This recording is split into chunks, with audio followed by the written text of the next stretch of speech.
Assalamualaikum warahmatullahi wabarakatuh.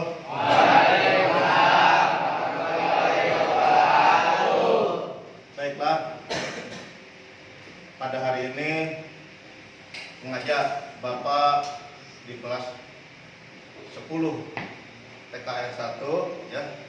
Ini kita bersama-sama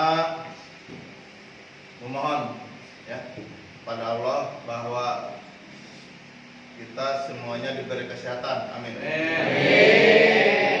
Baiklah, pada kesempatan hari yang cerah ini ya, Bapak tidak akan membahas mengenai materi-materi lain, tapi ini merupakan hal yang harus kamu lakukan dalam pembelajaran, karena masih banyak belajar yang tidak pasti, belajar asal-asalan. Ya, di sini Bapak akan memberikan tips bagaimana cara belajar yang efektif.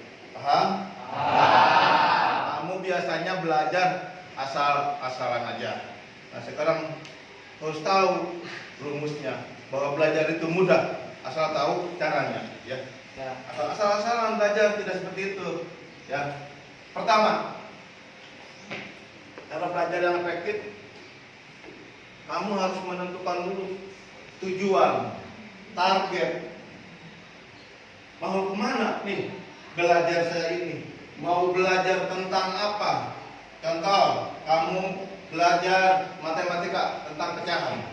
Nah, target kita, tujuan di pecahan, ingin bisa apa? Umpamanya penjumlahan pecahan. Tetapkan dulu, oh saya harus bisa penjumlahan pecahan. Jangan ke yang lain. Oh, dalam sumber pengurangan jangan. Tetapkan tujuan ke penjumlahan pecahan. Itu maksudnya. Harus punya target, harus punya tujuan. Ya, rata-rata begini, belajar asal aja belajar, baca buku, ambil kamu makan, saya ganti lagi. Itu bukan belajar, cuma baca-baca. Kalau belajar punya target, saya umpamanya pecahan harus selesai nih. Matematika barang ini penjumlahan terus pelajari. Oh, penjumlahan. Kalau belum menguasai, terus. Jangan dulu pindah ke yang lain, contoh pengulangan. Ya, ya, paham seperti itu? Jauh. Jangan ganti, tidak akan bisa nanti. Jangan ganti-ganti. Apalagi dengan pelajaran lain ganti lagi. Penjumlahan pecahan kamu belum paham, belum apa, sudah ganti lagi. Itu kurang bagus. Ya, baik, pahami, dimengerti. Bapak yakin besok kamu akan bisa. Yang kedua, ya, yang kedua kamu harus mengatur jadwal, harus mempunyai jadwal. Apa itu jadwal, Pak? Jadwal, jadi membuat jadwal. Contoh, kalau di rumah kamu mulai belajar jam berapa? Setelah maghrib, ya, atau sore, atau setelah isya, atau subuh? Setelah isya. Tulis, umpamanya belajar jam 7.30. Belajar menghafal. Masuk ke dalam tempat belajar atau tempat yang sepi untuk belajar. Jangan di depan televisi sambil belajar atau sambil buka-buka TikTok kamu, uang tidak akan masuk. Ya. Jadi atur jadwalnya seperti itu. Setiap jam 7.30 saya mesti masuk ke kamar atau ke ruang belajar saya. Ya, tidak ada orang yang mengganggu. Saya ingin belajar serius. Belajar tidak usaha. Kamu cukup 30 menit, ya, 40 menit cukup belajar. Bukan belajar 2 sampai 10 jam, stres, itu bukan belajar ya. Itu kamu ngapain? Mungkin lihat-lihat hal lain. Belajar cukup 30-40 menit pelajari. Apa? Contoh, umpamanya pelajaran Pak Cecep. Pelajaran Pak Cecep, pelajaran apa? Nah, kamu pelajari dengan malam ini saya akan belajar. Konsentrasi penuh. Ya, jangan ngambil makan kacang, bukan belajar itu. Nah, jadi otak kamu betul-betul difokuskan terhadap suasana atau materi pembelajaran. Pak, apa boleh ingat yang lain? Ya boleh. Artinya fokus belajarnya ke yang kamu baca itu. Bukan kamu sambil muter-muter yang lain, sambil pegang, sambil makan. Itu bukan belajar. Itu mah makan sambil belajar. Ini mah belajar yang efektif. Belajar kamu betul-betul mempunyai target. Paham? Ini penting. Jangan semua mau.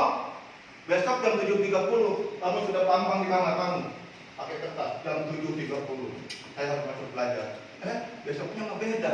Ada teman, Maya, besoknya enggak lagi. Itu cuma sehari dilakukan, percuma. Karena ini harus dilakukan secara berulang. Jadi belajar itu sebuah proses yang dilakukan secara berulang, ya, sehingga nanti ada perubahan.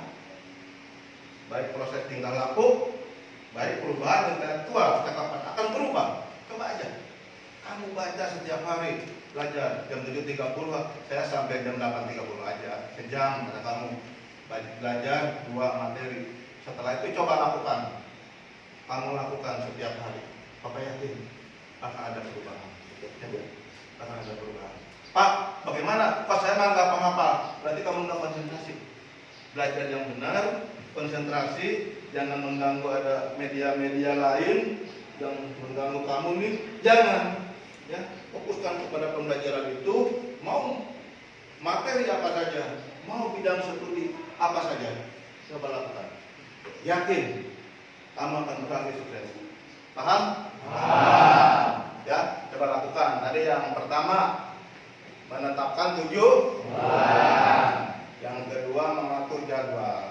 Boleh apa saya ditambah Pak jadwalnya setelah sholat subuh? Boleh. Ya, boleh. Belajar lagi ada sisip kan setelah sholat subuh. Ya.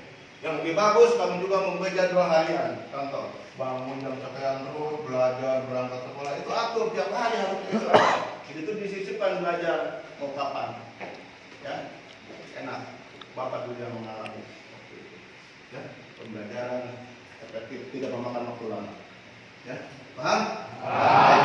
Untuk pertama, ini teman-teman TV bakal cukupkan sampai di sini. Mudah-mudahan besok kita bisa bertemu lagi. Sekian, kurang lebihnya mohon maaf. Assalamualaikum warahmatullahi wabarakatuh. Waalaikumsalam.